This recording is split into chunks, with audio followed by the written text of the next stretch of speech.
Good morning. എല്ലാവർക്കും രേഷ്മാസ് ഡയറിയിലേക്ക് സ്വാഗതം. ഇന്നത്തെ പുതിയ അധ്യായം ഇവിടെ തുടങ്ങുകയാണ് കേട്ടോ. അപ്പം തുടക്കത്തിൽ തന്നെ ഞാൻ പറയാം, എൻ്റെ വീഡിയോ ഫുള്ളായിട്ട് കാണാൻ ശ്രമിക്കുക. കാരണം ഇതിനകത്തിലൊരു സർപ്രൈസ് ഉണ്ട്. ഫുഡ് കഴിക്കുന്ന സർപ്രൈസുകളൊന്നും അല്ല, അത് വേറെ ഒരു സർപ്രൈസ് തന്നെയാണ്. അപ്പോൾ അതുകൊണ്ട് തന്നെയാണ് ഞാൻ പറയുന്നത്, ഈ വീഡിയോ നിങ്ങൾ ഫുള്ളായിട്ട് കാണണം. അവസാനമാണ് ഞാൻ സർപ്രൈസ് എന്താണെന്ന് കാണിക്കുന്നത്. അതുകൊണ്ടാണ് ഞാൻ പറഞ്ഞത് കേട്ടോ. അപ്പോൾ നമുക്ക് വീഡിയോയിലേക്ക് സ്റ്റാർട്ട് ചെയ്യാം. രാവിലെ ഞാൻ അടുക്കളയിലേക്ക് കയറിയിട്ടുണ്ട് കേട്ടോ. നമുക്ക് ഇന്ന് അപ്പവും കടലക്കറിയാണ് കേട്ടോ. ഇവിടെ ഇഡലി, ദോശ ഈ വക സാധനങ്ങളെക്കാളും കൂടുതൽ ഓടുന്നത് അപ്പം, പുട്ട്, ഇടിയപ്പം, ഉപ്പുമാവ് ഒക്കെയാണ് കേട്ടോ.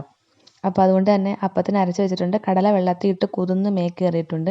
ഇത് പിന്നെ നമ്മൾ ചോറ് തലേന്ന് തന്നെ വേവിച്ചല്ല, ഒരു പകുതി വേവാക്കിയിട്ട് അടുപ്പിൽ തീയൊക്കെ വെച്ചിട്ട് അങ്ങനെ തന്നെ അടച്ച്, കലത്തിൻ്റെ മുകളിൽ കുറച്ച് വെള്ളം കൂടെ വെച്ച് അടച്ച് അങ്ങനെ അങ്ങ് വെച്ചേക്കും.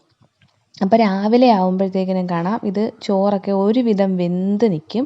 പിന്നെ വെള്ളം കുറവായിരിക്കും. അപ്പോൾ ഈ മുകളിലിരിക്കുന്ന വെള്ളം ഉണ്ടല്ലോ, ഈ ഒഴിക്കുന്ന വെള്ളം, ആ വെള്ളത്തിന് നല്ല ചൂടായിരിക്കും. ആ വെള്ളവും കൂടെ എടുത്തൊഴിച്ച് ഒരടുപ്പ് തീയും കൂടെ കത്തിച്ച് കഴിഞ്ഞ് തിളയ്ക്കുമ്പോഴത്തേക്കിനും കാണാം ചോറ് റെഡിയാകും. നമ്മൾ ഈ റൈസ് കുക്കറിനകത്ത് ചെയ്യുന്ന അതേ പ്രോസസ്സിങ് തന്നെ, പിന്നെ ഊറ്റിയാൽ മതി കേട്ടോ. പാർത്തമ്മോന് നല്ല ഉറക്കമാണ്. ഞാൻ എണീക്കുന്നത് തന്നെ 5 മണിക്കാണ്. പിന്നെ ഒരു 5:30 ആകുമ്പോഴത്തേക്കാണ് ഞാൻ അവനെ വിളിക്കുന്നത് കേട്ടോ. എൻ്റെ ജോലിയൊക്കെ ഒരുവിധം ഒതുങ്ങിയതിന് ശേഷമാണ് ഞാൻ അവനെ പോയി വിളിച്ചത്. അതായത് ഒരു 5:30 ആയപ്പോഴത്തേക്കും ഞാൻ അവനെ പോയി വിളിച്ചു. എന്നും അങ്ങനെ തന്നെയാണ്, 5:30 ആകുമ്പോഴാണ് വിളിക്കുന്നത്. വിളിച്ചിട്ട് ആൾ എണ്ണീറ്റിരുന്ന് പഠിക്കും കേട്ടോ.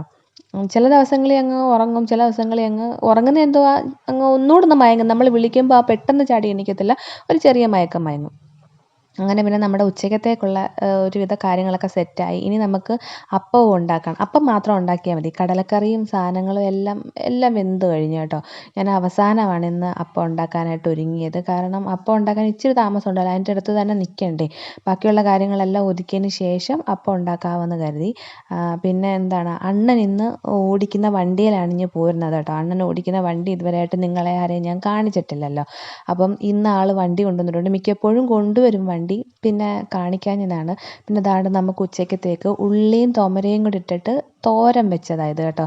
സാധാരണ ഉള്ളിയും തൊമരയും കൂടി ഇട്ട് നമ്മൾ ഒഴിച്ച് കറി വെക്കും. അത് എല്ലായിടം വെക്കുമെന്ന് അറിയത്തില്ല, നമ്മുടെ ഇവിടെയൊക്കെ വെക്കും അങ്ങനെ കേട്ടോ. ഒരു തേങ്ങയൊക്കെ അരച്ചിട്ടുള്ളൊരു കറി വെക്കും. ഞാൻ ഇന്ന് അതങ്ങ് തോരൻ പോണക്കാക്കിയത്, നീട്ടി കറിയാക്കിയില്ല. പിന്നെ നമ്മൾ ചാറ് കറിക്ക്, അതായത് ഒഴിച്ച് കറിക്ക് വേണ്ടി നമ്മൾ രസം ഉണ്ടാക്കിയിട്ടുണ്ട്. പിന്നെ അതാണ് നമ്മുടെ അപ്പത്തിൻ്റെ കടലക്കറി. ഇത് വെള്ളക്കടലയാണ് കേട്ടോ. ഇവിടെ പാർത്തനും ഒക്കെ വലിയ ഇഷ്ടം വെള്ളക്കടലയാണ്, ചുമന്ന കടലയേക്കാളും ഇഷ്ടം വെള്ളക്കടലയാണ്. പിന്നെ ഇത് പൊടിച്ചമ്മന്തിയാണ് കേട്ടോ. അതായത് നമ്മൾ ഈ തേങ്ങയൊക്കെ വറുത്തിട്ട്, തേങ്ങ നന്നായിട്ട് വറുത്തിട്ട് മുളക് പൊടിയും ഉപ്പും കുരുമുളകും പിന്നെ പുളിയെല്ലാം കൂടെ വെച്ചിട്ട് നമ്മൾ ചമ്മന്തി പൊടിക്കത്തില്ലേ, ഇങ്ങനെ ചമ്മന്തി പൊടിച്ച് ഒരു ടിന്നിനകത്ത് സൂക്ഷിച്ച് വെച്ചേക്കാവുന്നുണ്ടെങ്കിൽ, അതായത് ഗ്ലാസ് ടിന്നിനകത്ത് സൂക്ഷിച്ച് വെച്ചേക്കാവുന്നുണ്ടെങ്കിൽ നമുക്ക് കുറേ നാൾ യൂസ് ചെയ്യാം കേട്ടോ.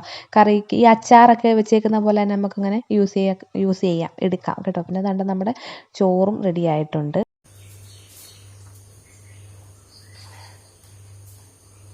ജോലികളൊക്കെ കഴിഞ്ഞ്, രാവിലത്തെ എല്ലാ ജോലികളും കഴിഞ്ഞ്, എല്ലാം വെന്ത്. ഇനി എല്ലാവരെയും ഒന്ന് പറഞ്ഞു വിടണം. ഇതിൽ കിടക്കുന്ന വണ്ടി നിങ്ങൾക്ക് കാണാൻ പറ്റുന്നുണ്ടോ? ഇന്നത്തെ കാണിച്ചെന്ന് തോന്നുന്നു. അണ്ണൻ ഓടിക്കുന്ന വണ്ടി അത് കേട്ടോ.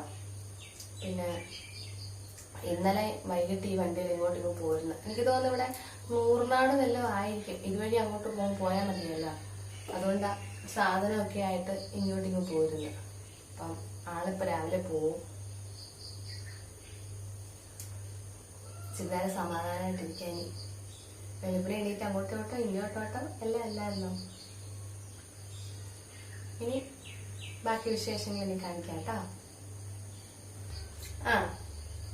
നിങ്ങളൊരു കാര്യം കാണിക്കാം.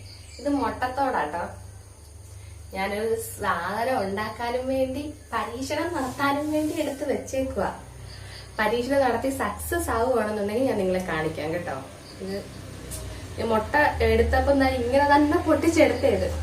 നോക്കട്ടെ വിജയിക്കോ ഇല്ലയോ എന്ന്. ചീറ്റി പോവുകയാണെങ്കിൽ നിങ്ങളെ കാണിക്കത്തില്ല കേട്ടോ. ചീറ്റി പോവുകയാണെങ്കിൽ കാണിക്കാം, പക്ഷെ സക്സസ് ആവുകയാണെങ്കിൽ ഉറപ്പായിട്ട് ഞാൻ കാണിക്കും. കണ്ടോ, ഇതാണ് ഇപ്പം അണ്ണൻ ഓടിക്കുന്ന വണ്ടി. നേരത്തെയൊക്കെ ഓടിക്കുന്ന വണ്ടി എന്ന് പറഞ്ഞാൽ ടിപ്പറായിരുന്നു. ഇപ്പം പിന്നെ കൺസെഷൻ വണ്ടി പോകുന്നത് കൊണ്ട് ഒരു കൺസെഷനിലാണ് ജോലി ചെയ്യുന്നത് ആളിപ്പോൾ കേട്ടോ. അപ്പോൾ അവിടുത്തെ ഡ്രൈവറായിട്ട് നിൽക്കുന്നുണ്ട്. അവരുടെ വണ്ടി ഇതാണ്. ഇത് കണക്കത്തിൽ തന്നെ വേറെ ഒരെണ്ണം കൂടെ ഉണ്ട്. അപ്പോൾ 2 വണ്ടി ഇങ്ങനെ മാറിയും തിരിഞ്ഞും കൊണ്ടുവരാറുണ്ട് കേട്ടോ. ഇതിപ്പം എനിക്ക് തോന്നുന്നു നൂർനാടെങ്ങാണ്ടാന്ന് തോന്നുന്നു ഇവർക്ക് സാധനങ്ങൾ കൊണ്ടുപോകേണ്ടത്. അവിടെ ഏതോ സൈറ്റിൽ കൊണ്ടുപോകാനെങ്ങാണ്ട്, അതുകൊണ്ട് ഇങ്ങ് പോരുന്നു. ഇവിടുന്ന് ഞങ്ങൾക്ക് അങ്ങോട്ട് നൂർനാട്ട് പോകാൻ എളുപ്പമാണ് കേട്ടോ. അപ്പോൾ അണ്ണൻ്റെ ബൈക്ക് വീട്ടിൽ പോലും അവിടെ അവരുടെ വർക്ക്ഷോപ്പിൽ അവിടെ തന്നെ എല്ലാം സെറ്റ് ചെയ്യുന്ന സ്ഥലങ്ങളുണ്ട്. അതായത് ഈ എന്തോ കട്ടളയും ജനലും എല്ലാം ശരിയാക്കുന്ന ഒരു വർക്ക്ഷോപ്പുണ്ട്. അവിടെ കൊണ്ടുവന്ന് വെച്ചിട്ടാണ് ഈ വണ്ടി എടുത്തുകൊണ്ട് വന്നത്. അങ്ങനെ പിന്നെ ആളിതാ രാവിലെ എല്ലാം പോകാനായിട്ട് റെഡിയായി, ഡ്യൂട്ടിക്കൊക്കെ പോകാനായിട്ട് ഇറങ്ങി. ഞാൻ ബാഗിനകത്തിലെല്ലാ സാധനങ്ങളും ഫുഡ് 10 മണിക്കത്തേക്കുള്ളതും ഉച്ചക്കത്തേക്കുള്ളതും എല്ലാം എടുത്ത് പാക്ക് ചെയ്ത് ആളിനെ പറഞ്ഞു വിട്ടു. ഇനി അടുത്ത ടാസ്ക് എന്ന് പറഞ്ഞാൽ നമ്മുടെ പാർത്തനെ പറഞ്ഞു വിടുന്നത് അതൊരു വൺ ടാസ്ക് തന്നെയാണ് കേട്ടോ. അങ്ങനെ പിന്നെ അണ്ണൻ എന്തായാലും പോയി. പിന്നെ അതിന് ശേഷം ഞങ്ങൾ പാർത്തനെയും ഞാൻ പറഞ്ഞു വിട്ടതിന് ശേഷം പിന്നെ എനിക്ക് കുറച്ച് തുണിയൊക്കെ കഴുകാനുണ്ടായിരുന്നു. എന്നും ചെയ്യുന്ന സ്ഥിരം ജോലികളൊക്കെ തന്നെ, അതൊക്കെ തന്നെ ഞാൻ എന്താണോ അതാണ് ഞാൻ നിങ്ങളെ കാണിക്കുന്നത്. അപ്പം വ്യത്യാസമായിട്ടൊന്നും കാണിക്കുന്നില്ല. പിന്നെ ഇന്നൊരു വ്യത്യാസം ഉണ്ടെന്ന് പറഞ്ഞാൽ ഒരു സർപ്രൈസ് ഉണ്ട്. അത് ഇതിനകത്ത് ഒളിഞ്ഞ് കിടപ്പുണ്ട്. അത് ഞാൻ അവസാനം കാണിക്കാം. പക്ഷേ എനിക്കും അതൊരു സർപ്രൈസ് ആയിപ്പോയി കേട്ടോ. അത് ഒന്നും പറയണ്ട, എല്ലാം കഴിഞ്ഞു. പിന്നെ ഞാൻ എല്ലാവരെയും വിട്ടു എൻ്റെ ജോലിയൊക്കെ ഒതുങ്ങിയതിന് ശേഷം ഒന്ന് കുളിച്ച് ഇറങ്ങിയിട്ടുണ്ട്. അങ്ങനെ കുളിയൊക്കെ കഴിഞ്ഞു. ഇനി രാവിലത്തെ ഫുഡടി നടത്തണം.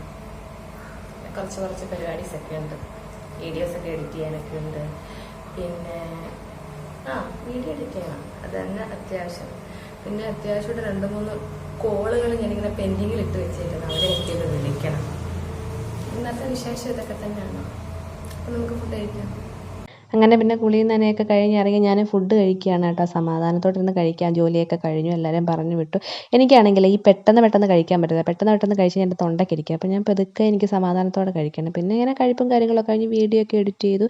പിന്നെ എനിക്ക് ഞങ്ങളുടെ റിലേറ്റീവ്സിനെ കുറച്ച് പേരെ വിളിക്കാനുണ്ട്. അവർ പിണക്കമായിരുന്നു, വിളിക്കുന്നില്ലെന്ന് പറഞ്ഞു. അങ്ങനെ പിന്നെ അവരെയൊക്കെ വിളിച്ചു. എൻ്റെ കുറച്ച് കാര്യങ്ങളൊക്കെ സെറ്റാക്കിയിട്ടുണ്ടായിരുന്നു കേട്ടോ. വൈകിട്ടത്തെ പരിപാടികളെല്ലാം കഴിഞ്ഞു. ചോറൊക്കെ ആവി കയറ്റി വെച്ചു കേട്ടോ. കാരണം വെളുപ്പിനെ വെക്കുന്ന ചോറല്ലേ നമ്മൾ. പിന്നെ കുടിക്കുന്ന വെള്ളം അങ്ങ് തീർന്നായിരുന്നു. പിന്നെ ഇച്ചിരി വെള്ളം തിളപ്പിക്കാൻ വെച്ചു. പിന്നെ ഇനി എന്താ, ഞാൻ രാവിലെ കാണിച്ചില്ലേ ഒരു സർപ്രൈസ് ഉണ്ട്. അത് ഞാൻ സക്സസ് ആവുമെങ്കിൽ മാത്രം നിങ്ങളെ കാണിക്കാമെന്ന്. അത് സക്സസ് ആയിട്ടുണ്ടേ, ഞാൻ കാണിക്കാം നിങ്ങളെ. ഹായ്. പിന്നെ ഞാൻ രാവിലെ പറഞ്ഞില്ലായിരുന്നോ മുട്ടത്തോട് കാണിച്ചിട്ട്, മുട്ടത്തോടിനകത്ത് ഒരു സംഭവം ഉണ്ടായിട്ടത് കാണിക്കാമെന്ന്. പക്ഷേ ഞാൻ മുട്ടത്തോടിനകത്ത് ഉണ്ടാക്കി, അത് പിന്നെ ഞാൻ എടുത്തങ്ങ് കളഞ്ഞു കേട്ടോ. പിന്നെ വേറെ രീതിയിലുണ്ടെങ്കിൽ ഞാൻ കാണിക്കാം.